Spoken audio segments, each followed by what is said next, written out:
Tamim al-Dari, who had embraced Islam, he used to be a Christian, embraced Islam, an Arab. He got up and he said,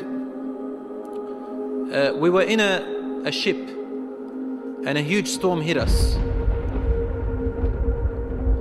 And we were lost until our ship reached an island. We entered the island. He says, a beast came to us on this island. It had so much hair on it that we could not tell the front from its back. Which was its head, which was its tail. We don't know. And we said, Waylaki ma anti. Woe to you, what are you? Never seen a creature like you before. And she spoke. The beast said, Ana al-Jassasa. They said, Wama al-Jassasa? What is this al-Jassasa? And then the beast said, Ayyuha al-Qawm, people. Intaliqu ila hadha al-rajul fi ad-dayr. Come to this man who is waiting for you in a dayr. A dayr was known in those days as being like a place where people used to worship. And he said, there is a man who is waiting for your news anxiously.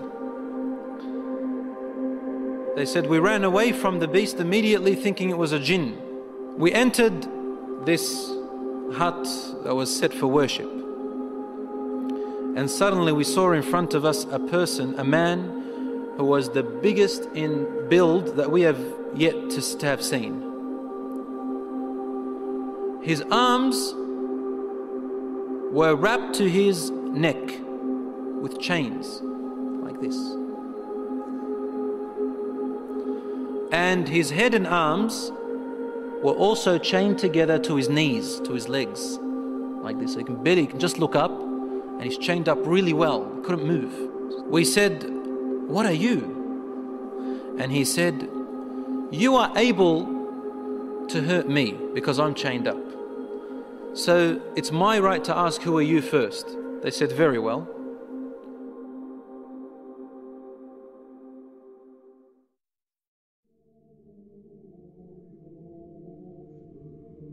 We are people from the Arabs. We set sail in our ship and a storm hit us until we became lost and landed on this island.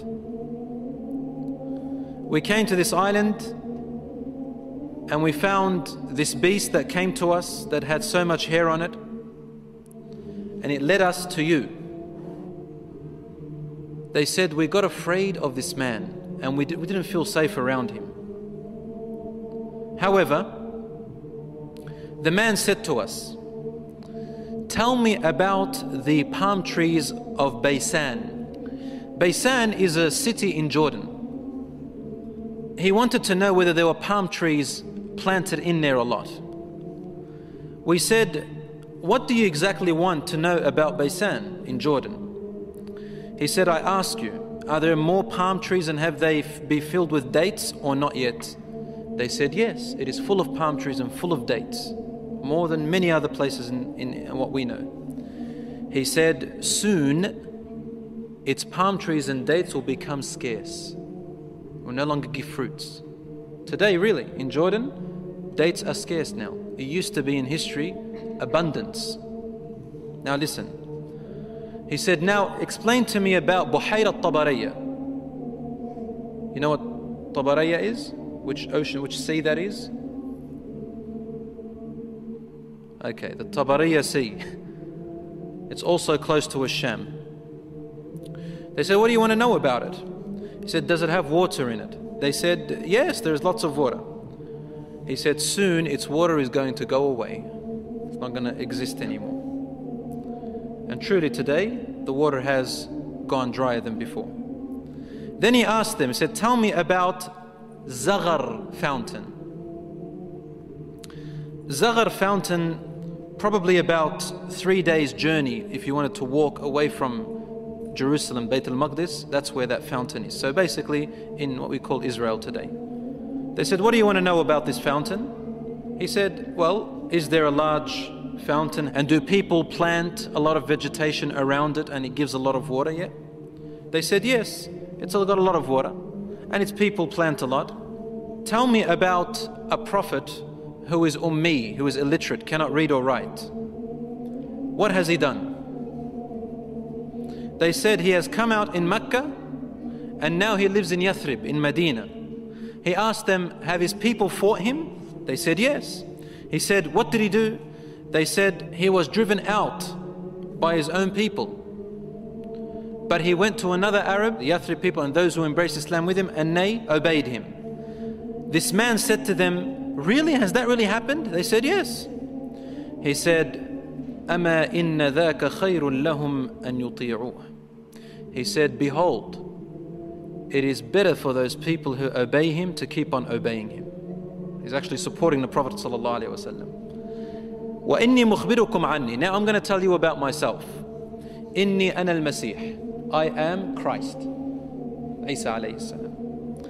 وَإِنِّي أُوشَكُ أَن يُؤْذَنَ لِي فِي الْخُرُوجِ فَأَخْرُجْ. He said, now very soon, based on the signs you've showed me, I'm going to be given permission to leave and I'm going to come out. فَأَسِيرُ فِي الْأَرْضِ. I will walk throughout the land.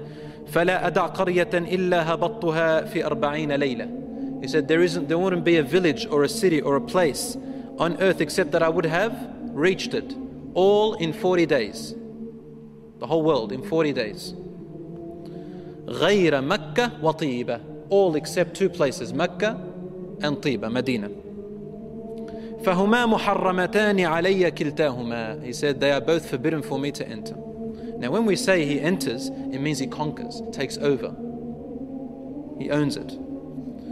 كُلَّمَا أَرَدْتُ أَنْ أَدْخُلَ وَاحِدٍ. He goes, every time I wanted to come into one of them, an angel will stand guard holding a sword, and he will prevent me from entering Mecca and Medina.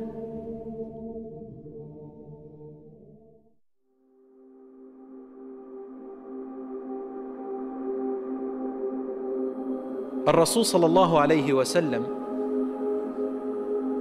started grabbing his stick and sort of, he put it close to his hip, sallallahu alayhi wa sallam. And then he began to bang, to hit the ground with it, like this. But he was sort of tense, sallallahu alayhi wa sallam. Something very important. He was really tense about it. And he hit the floor and he said, أَلَا هَذِهِ طِيبَةٌ. Behold everyone, this is Tiba. Meaning he's pointing, this is Medina. He's in Medina, he's saying, this is Tiba, which you are in right now. He said, didn't I tell you that this man will come out and not be able to enter this land? They said, yes, Ya Rasulullah, because he had told them a lot about it before. He said, the hadith of Tamim al-Dari wallahi amazed me as he told me about him. Because it's the same as what I used to tell you about Mecca and Medina. Behold, Ad-Dajjal is somewhere near the oceans, on an island somewhere towards the east of Medina. Somewhere there, he said, in one of those oceans. Min qibal al-mashriq ma hu, towards the east somewhere. So even the Prophet ﷺ doesn't know exactly where he is, but in that direction. So it's close to the Middle East at the moment. So Allahu A'lam, Ad-Dajjal will first arise in Asham, in the Middle East area. Which gives a lot of, sense that the Jews will be the first to follow him because they are waiting for their Messiah to come. They don't believe that Isa alayhi salam was it. And they don't want to accept Muhammad sallallahu alayhi wa sallam. So they'll be the first to follow Ad-Dajjal. They say he is the real Isa.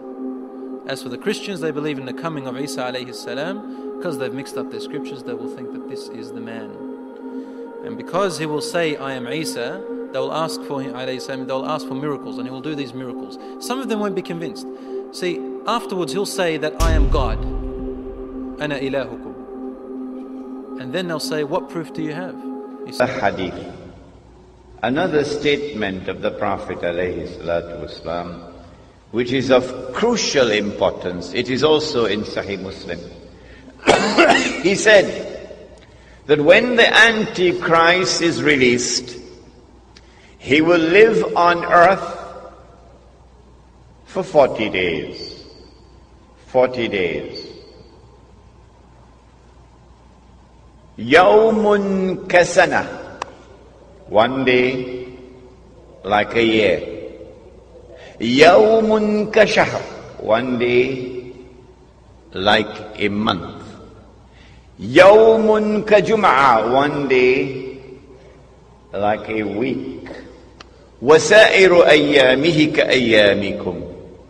And all his days, implying all the rest of his days, would be like your days. When his day, now listen carefully, when his day is like our day, he would be in our dimension of time. And when he is in our dimension of time, then we can see him. At that time, of course, he would be, said the Prophet ﷺ, a Jew, a young man, powerfully built, with curly hair. Where would he be at that time? Of course, he would be in Jerusalem, ruling the world from Jerusalem, the way the world is now ruled from Washington.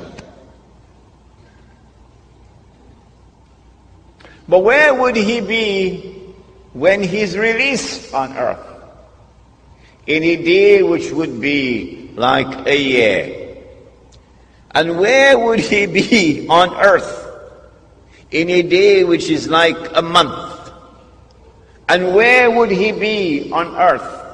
In a day which is like a week. Do we have answers for that? Praise be to Allah, who allowed this servant Imran to study international relations, international politics, international economics.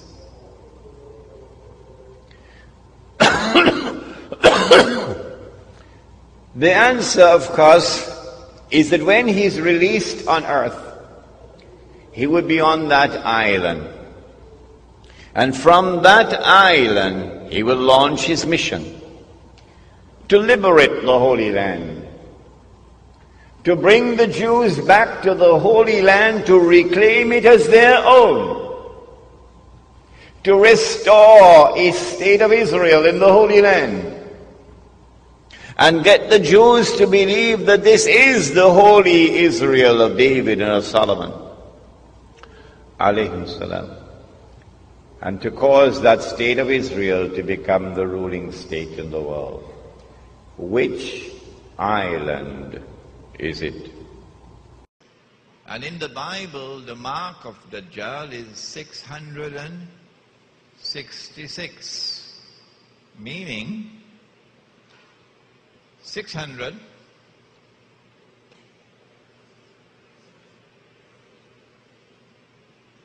and then 60